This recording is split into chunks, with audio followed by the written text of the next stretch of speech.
नमस्कार छात्र छात्राओं। मानव भूगोल की प्रथम कक्षा में आप सभी का स्वागत है। आज हम प्रथम वर्ष के द्वितीय पेपर मानव भूगोल की पहली कक्षा ले रहे हैं, जिसमें हम पहला बिंदु उसकी परिभाषा और विषय क्षेत्र पर चर्चा करेंगे। अब हम परिभाषा और विषय क्षेत्र पर जब चर्चा कर रहे हैं तो सबसे पहले मैं आपको वापस भूगोल पर ले जाती हूँ। यानी शुरू में जो हमने बात की थी कि भूगोल क्या है। भूगोल जो कुछ हमारे आसपास नजर आ जो कुछ हमारे आसपास हमें नजर आ रहा है वो सब भूगोल है। यानी जो आसपास जो दृश्य भूमि, अब दृश्य भूमि एक शब्द है जिसे हम इंग्लिश में एक बहुत अच्छा शब्द है सीन या सीनरी। अगर आपने कभी शब्द सुना हो या भूदृश्य, जो हम कहते हैं कि आसपास गए आपने क्या क्या देखा। अगर आप कभी कहीं घूमने गए और आपसे ये पूछा जाए कि आपने क्या देखा तो आप क्या बताएंगे?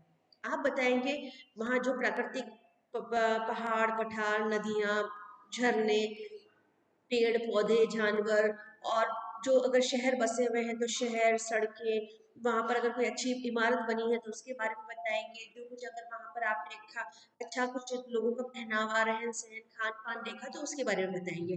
मेरे हिसाब से हम यही सब बताते हैं। अगर हम कहीं भी जाके आते हैं ऐसी जगह जहाँ दूसरा नहीं गया है तो हम इन्हीं चीजों की चर्चा करते हैं। तो ये जो चीजें हैं जिसकी आपने चर्चा की या जो आपने देखी या आपने आसपास महसूस करी, वो सब भूगोल का विषय क्षेत्र है। अब ये जो कुछ आपने वहां जाकर देखा अनुभव किया वो सब कुछ भूगोल है। अब इसके अंदर आपने अगर पूरे इसको डिवाइड करना चाहें या इसको डिफाइन करना चाहें तो आपने दो तरह की दृश्य भूमि देखी, दो तरह की चीजें देखी। एक जो प्राकृतिक थी और एक जो सांस्कृतिक थी। सांस्कृतिक यानी मनुष्य द्वारा बनाई गई, प्राकृतिक यानी प्रकृति द्वारा बनाई गई। तो दोनों जो दृश्य भूमि आपने देखी तो दोनों एक दूसरे से जुड़ी हुई है, दोनों एक दूसरे से अलग नहीं है, परंतु एक प्रकृति ने बनाई है और एक मनुष्य ने बनाई है। तो जो प्रकृति ने जो दृश्य भूमि बनाई है उसका अध्ययन हम भौतिक भूगोल में करते हैं, और मनुष्य ने जो दृश्य भूमि बनाई है उसका अध्ययन हम मानव भूगोल में करते हैं। तो इस तरह से हमारा बिल्कुल डिफाइन हो जाता है, ये मानव भूगोल है और ये भौतिक भूगोल है। तो अब हम जिसकी बात करते हैं वो सांस्कृतिक दृश्य भूमि की। इस पेपर में जो मैं बात कर रही हूँ वो सांस्कृतिक दृश्य भूमि की बात कर रही हूँ, या वो एनवायरमेंट या वो चीजें जो मनुष्य ने बनाई है। अब उसके अंदर सब कुछ आ जाता है, उसके अंदर गाड़ियां सड़कें रेल मकान दुकान कारखाना बड़ी बड़ी इमारतें, जो कुछ गार्डन्स, जो कुछ हमने बनाया है, जो मनुष्य ने क्रिएट किया है, जो कुछ दिख रहा है मनुष्य का क्रिएटेड, वो सब कुछ उसके अंदर सम्मिलित हो जाता है। वो हमारी दृश्य भूमि यानी सांस्कृतिक दृश्य भूमि है। और उसके केंद्र में कौन है? मनुष्य। मनुष्य क्या है? सांस्कृतिक दृश्य भूमि के केंद्र में। यानी पहले तो मानव होगा और फिर मानव अपनी क्रिएशंस करेगा। तो हमें मानव को भी पढ़ना है, मानव की क्रिएशंस को भी पढ़ना है। तो मानव भूगोल के अंदर हम दो प्रकार की दृश्य भूमि पढ़ते हैं। जो हमारे दो प्रकार की दृश्य भूमि है भूगोल में, प्राकृतिक दृश्य भूमि और सांस्कृतिक दृश्य भूमि। तो मानव भूगोल में हम सांस्कृतिक दृश्य भूमि पर ध्यान देते हैं, यानी उसको पढ़ते हैं। पृथ्वी तल पर मानव द्वारा प्राकृतिक वातावरण के उपयोग से सांस्कृतिक वातावरण के निर्माण में पर्याप्त विभिन्नताएं दृष्टिगोचर होती है। ये विभिन्नताएं मानवीय कार्यों की क्रिया प्रतिक्रियाओं में असमानता और भौतिक वातावरण की विषमता के कारण है। यानी अगर हम कहीं भी जाते हैं तो ये प्रकृति भी अलग अलग है, और मनुष्य जो बनाता है सांस्कृतिक वातावरण वो भी अलग अलग है। एक सीधा सा एग्जाम्पल अगर हम ले लेते हैं, अगर आप पूर्वी भारत में जाएंगे यानी असम मेघालय मणिपुर, वहां जाएंगे और वहां आप देखेंगे कि प्रकृति बिल्कुल राजस्थान से अलग है, और वहां के लोगों द्वारा बनाया गया जो सांस्कृतिक भूदृश्य है वो भी राजस्थान के सांस्कृतिक भूदृश्य से बिल्कुल अलग है। अब अलग है, वहां के लोग भी हमसे अलग है। यानी हमारा जो से चेहरा नाक नक्श रंग आंखें जैसी है उनकी वैसी नहीं है, वो हमसे अलग है। और उन्होंने जो सांस्कृतिक दृश्य भूमि क्रिएट की है वो भी हमसे अलग है। तो उसकी जो सांस्कृतिक दृश्य भूमि है वो वहां के भौतिक वातावरण से प्रभावित है, और हमारी सांस्कृतिक दृश्य भूमि हमारे भौतिक वातावरण से प्रभावित है। अब यहाँ पर हम क्या करते हैं, मिट्टी के मकान बना लेते हैं, पत्थर के मकान बना लेते हैं, और जो नीचे मकान बनाते हैं निचले तलों पे मकान बनाते हैं। और वहां पर क्या करते हैं, पेड़ों के ऊपर मचाने बना बना के लोग मकान बनाते हैं, लकड़ी से मकान बनाते हैं। मिट्टी का प्रयोग नहीं करते क्योंकि वहां बहुत बारिश होती है, मिट्टी का प्रयोग करेंगे तो मकान जमीन पर आ जाएगा।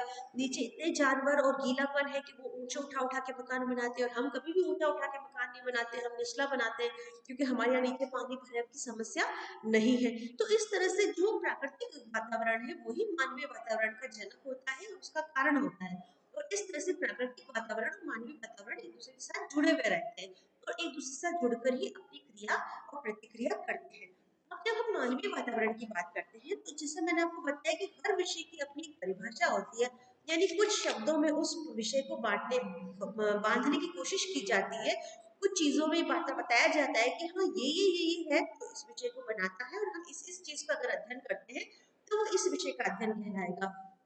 तो जो प्रमुख इसके प्रणेता है मानव भूगोल के, जिसको रेडजन, जर्मन विद्वान थे जिनको मानव भूगोल के प्रणेता माना जाता है। ब्लाच भी एक ऐसे फ्रांस विद्वान है जिसको मानव भूगोल के जनक के रूप में देखा जाता है। रेडजन ने कहा, मानव भूगोल के दृश्य सर्वत्र वातावरण से संबंधित होते हैं जो स्वयं भौतिक दशाओं का एक योग होता है। वहीं कुमारी सैंपल जो कि रेडजन की एक शिष्या थी, उन्होंने कहा, मानव भूगोल क्रियाशील मानव और एक अस्थिर पृथ्वी के परिवर्तनशील संबंधों की व्याख्या करता है। अस्थिर पृथ्वी क्यों? क्योंकि पृथ्वी में सब कुछ एक जैसा नहीं रहता, न तो मौसम, न वातावरण, न व्यवहार, सब बदलते ही रहते हैं। वैसे ही प्रकृति के वातावरण के साथ साथ मनुष्य का उसके साथ व्यवहार भी बदलता रहता है। जैसे अभी मैंने स्वेटर पहना है, इससे पहले 2 महीने पहले मैं स्वेटर नहीं पहन रही थी। अब मेरे व्यवहार यानी मेरे पहनावे में ये आने वाला अंतर किसके कारण आया है? ये प्रकृति के कारण आया है। क्योंकि सर्दी कहाँ से आई है? ये मेरे अंदर से नहीं आई है, ये बाहर से आई है। तो वातावरण में अगर सर्दी आई है तो मेरे व्यवहार में अंतर आ गया। तो ये जो प्रकृति परिवर्तनशील मनुष्य प्रकृति है, वो हमारे मानवीय व्यवहार यानी मानवीय आचरण में परिवर्तन लाती है।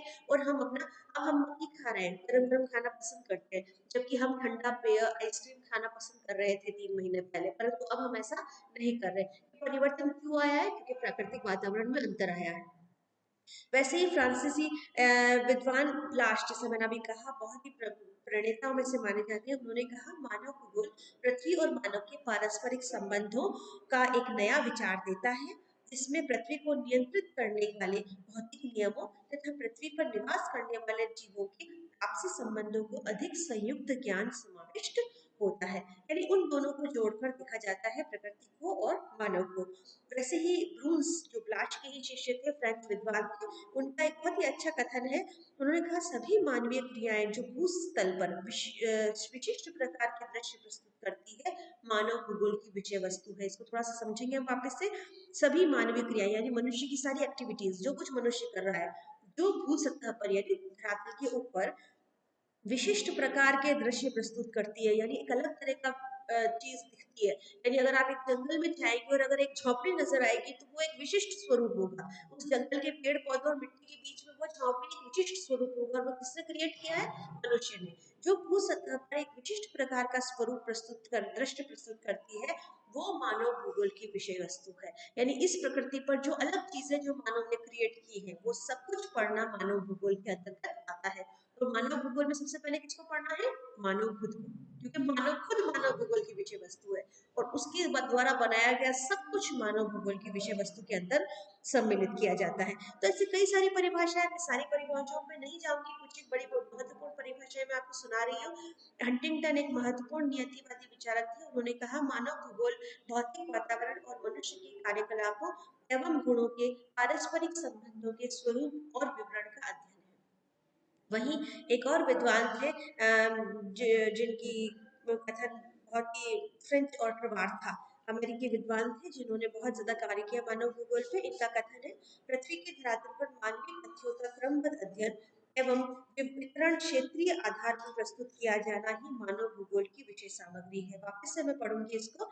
पृथ्वी के धरातल पर मानवीय तथ्यों मतलब मनुष्य की बनाई हुई चीजों का क्रमबद्ध अध्ययन यानी सिस्टमेटिक अध्ययन और वितरण और उसका डिस्ट्रीब्यूशन क्षेत्रीय आधार पर प्रस्तुत किया जाना ही मानव भूगोल की विषय सामग्री। यानी अगर मकान है तो यूपी में कैसे मकान है, राजस्थान में कैसे है, बिहार में कैसे है, बंगाल में कैसे है, असम में कैसे है, उनका क्षेत्रवार विवरण करना।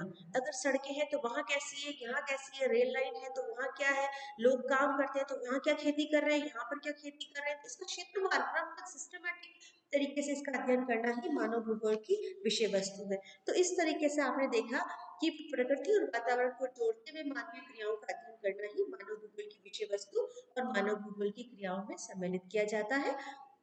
अगली कक्षाओं में हम अब विषय वस्तु जो है वो तो हमारी डिफाइन हो ही चुकी। तो इस तरह से हमने देखा कि विषय वस्तु जो कुछ प्रकृति में मनुष्य ने बनाया है, वो सब कुछ हमारी विषय वस्तु है, यानी जो कुछ हमें प्रकृति द्वारा बना हुआ दिख रहा है। अब इसमें हम 4 टुकड़ों में इस विषय वस्तु को बांटते हैं। सबसे पहले जनसंख्या, मैंने कहा ना मनुष्य खुद इसकी विषय वस्तु है, यानी मनुष्य के समूह जहाँ जहाँ जनसंख्या रहती है उसका वितरण पढ़ना, घनत्व पढ़ना, उसकी जन समूह की विशेषता यानी उसकी जनांकिक विशेषताओं और उसकी सांख्यिक विशेषताओं का अध्ययन करना भूगोल है। इसके अलावा सभ्यता के तत्व, सभ्यता के तत्वों में मनुष्य सभ्यता से जुड़ी हुई सारी चीजों का अध्ययन करना है, जिसमें मकान, उसकी जीविका के साधन, उसकी जो कुछ वो बना रहा है, जो कुछ उसका आर्थिक गतिविधियां वो उसके साथ मिलकर कर रहा है, वो सब कुछ भौतिक भूगोल है। उसके परिवहन के साधन यानी रेल, रोड, पानी द्वारा, वायु द्वारा, जो भी परिवहन के साधन का इस्तेमाल कर रहा है वो अपने मूवमेंट के लिए मनुष्य, वो सब कुछ इसकी विषय वस्तु है। और लास्ट में उसके द्वारा बसाए गए नगरों का वर्णन करना भी इसका विषय वस्तु है। तो हमने देखा कि मनुष्य के द्वारा जो कुछ बनाया गया है, मनुष्य की जो भी क्रियाएं हैं, वो सब कुछ मानव भूगोल की विषय वस्तु है और उसका सबका अध्ययन करना ही मानव भूगोल का उद्देश्य है। अगली कक्षाओं में हम मानव भूगोल के दूसरे बिंदुओं पर चर्चा करेंगे।